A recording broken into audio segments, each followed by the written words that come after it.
ನಿಮ್ಮ ಫ್ಯಾಮಿಲಿಯಲ್ಲಿ ಯಾರಾದರೂ ಮಿಸ್ ಆಗಿದ್ರೆ ಅಥವಾ ಅವ್ರ ನೆನಪಿನಲ್ಲಿ ನೀವಿದ್ರೆ ಈ ಸಿನಿಮಾ ನಿಮ್ಮನ್ನ ಎಮೋಷನಲಿ ಟ್ರಿಗರ್ ಮಾಡಬಹುದು. ಸಿನಿಮಾದ ಹೆಸರು ಉಯಿರ್. ಇದು ಮಲಯಾಳಂನ emotional crime thriller movie. M Padmakumar direct ಮಾಡಿರೋ ಈ ಸಿನಿಮಾದಲ್ಲಿ ರೋಷನ್ ಮ್ಯಾಥ್ಯೂ ಲೀಡ್ ರೋಲ್ನಲ್ಲಿ ಪ್ರೊಬೇಷನರಿ ಸಬ್ ಇನ್ಸ್ಪೆಕ್ಟರ್ ಆಗಿ ಕಾಣಿಸ್ಕೊಂಡಿದ್ದಾರೆ. ಸಿನಿಮಾದ ರನ್ ಟೈಮ್ 2 ಗಂಟೆ 16 ನಿಮಿಷ ಇದೆ. ಟ್ರೈಲರ್ ನೋಡಿ ಸಿನಿಮಾದ ಮೇಲೆ ತುಂಬಾ ಎಕ್ಸ್ಪೆಕ್ಟೇಷನ್ಸ್, ಹಾಗೆ ಸಿನಿಮಾದ ಕಥೆಯ ವಿಷಯ ಅಥವಾ ಕಾನ್ಸೆಪ್ಟ್ ತುಂಬಾನೇ ಸೋಷಿಯಲ್ ರಿಲೆವೆಂಟ್ ಆಗಿದೆ. ಈ ಸಿನಿಮಾ ಜೂನ್ 26ಕ್ಕೆ ಥಿಯೇಟರ್ಗಳಲ್ಲಿ ರಿಲೀಸ್ ಆಗಿತ್ತು, ಈಗ OTTಗೆ ಬಂದಿದೆ. ಆಗಸ್ಟ್ 4ರಿಂದ ಜಿಯೋ ಹಾಟ್ ಸ್ಟಾರ್ ನಲ್ಲಿ ಉಯಿರ್ ಸಿನಿಮಾ ಸ್ಟ್ರೀಮ್ ಆಗ್ತಿದೆ. ಸಿನಿಮಾ ಹೇಗಿದೆ, ಸಿನಿಮಾ ನೋಡಿ ನಮ್ಗೆ ಏನು ಅನಿಸ್ತು ಅಂತ ಈ ವಿಡಿಯೋದಲ್ಲಿ ಹೇಳ್ತೀವಿ. ಮೊದಲು ಸಿನಿಮಾದ ಕಥೆ ಬಗ್ಗೆ ಮಾತಾಡೋಣ. ಅಜೀಬ್ ಅನ್ನೋ ಒಬ್ಬ ಪ್ರೊಬೇಷನರಿ ಇನ್ಸ್ಪೆಕ್ಟರ್.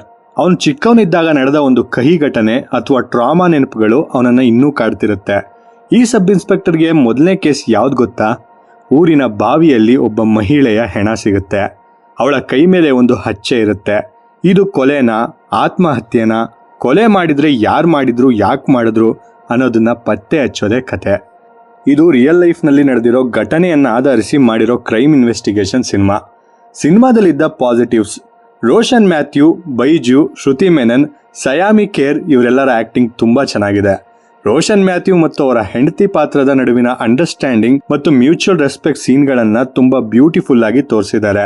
ಒಂದು ಸತ್ಯವನ್ನ ತೋರಿಸಿ ಅದರ ಹಿಂದೆ ಮತ್ತೊಂದು ಸತ್ಯವನ್ನ ರಿವೀಲ್ ಮಾಡುವ ಸ್ಕ್ರೀನ್ ಪ್ಲೇ ಮೆಥಡ್ ಚೆನ್ನಾಗಿದೆ. ಕ್ಲೈಮ್ಯಾಕ್ಸ್ ನಲ್ಲಿ ಬರುವ ಮಕ್ಕಳ ಎಮೋಷನಲ್ ಸೀನ್ ಮತ್ತು ಬ್ಯಾಕ್ ಗ್ರೌಂಡ್ ಮ್ಯೂಸಿಕ್ ಸಿನಿಮಾಗೆ ಪ್ಲಸ್ ಪಾಯಿಂಟ್. ಇನ್ನು ಸಿನಿಮಾದಲ್ಲಿರೋ ಇಂಟ್ರೆಸ್ಟಿಂಗ್ ಐಡಿಯಾಸ್ಗಳ ಬಗ್ಗೆ ಮಾತನಾಡೋದಾದ್ರೆ, ಗಂಡ ಹೆಂಡತಿ ಸಂಬಂಧ. ಗಂಡ ತನ್ನ ಹೆಂಡತಿ ಇನ್ನೊಬ್ಬನ ಜೊತೆ ಇರೋದನ್ನ ನೋಡಿದಾಗ ಕೋಪ ಮಾಡಿಕೊಳ್ಳುವ ಬದಲು ತೀವ್ರ ಬೇಸರ ಪಟ್ಟು ನನ್ನ ಅವಶ್ಯಕತೆ ಇವಳಿಗಿಲ್ಲ ಅಂತ ಸೈಲೆಂಟ್ ಆಗಿ ಅಲ್ಲಿಂದ ಹೊರಟು ಹೋಗೋ ದೃಶ್ಯ. ಭಾಷೆಯ ಸಮಸ್ಯೆ. ಕೇರಳಕ್ಕೆ ಬರೋ ವಲಸೆ ಕಾರ್ಮಿಕರು ಬೇರೆ ಭಾಷೆ ಮಾತನಾಡೋದ್ರಿಂದ ಸ್ಥಳೀಯ ಪೊಲೀಸರಿಗೆ ತನಿಖೆ ಮಾಡೋದು ಕಷ್ಟವಾಗುವ ಸನ್ನಿವೇಶ. ತಾಯಿತನವಿಲ್ಲದ ತಾಯಿ. ಮಾತೃವಾತ್ಸಲ್ಯವೇ ಇಲ್ಲದ ಒಬ್ಬ ತಾಯಿಯ ಕಲ್ಪನೆ. ಸಿನಿಮಾ ಶೂಟಿಂಗ್ ಲಿಂಕ್.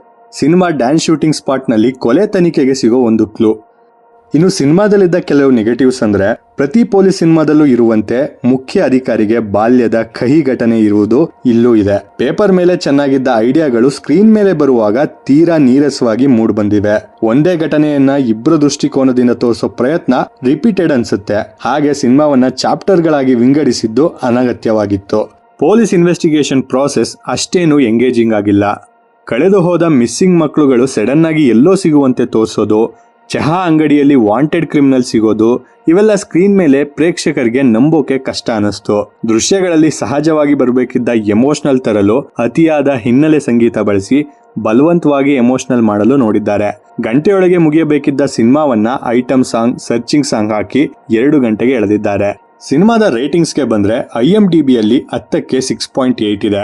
ಮೇಜರ್ ಕ್ರಿಟಿಕ್ಸ್ 5ಕ್ಕೆ 1.5 ಕೊಟ್ಟಿದ್ದಾರೆ. ಬುಕ್ ಮೈ ಶೋನ ಯೂಸರ್ ರೇಟಿಂಗ್ ಸಿನಿಮಾಗೆ 10ಕ್ಕೆ 8.6 ರೇಟಿಂಗ್ ಇತ್ತು.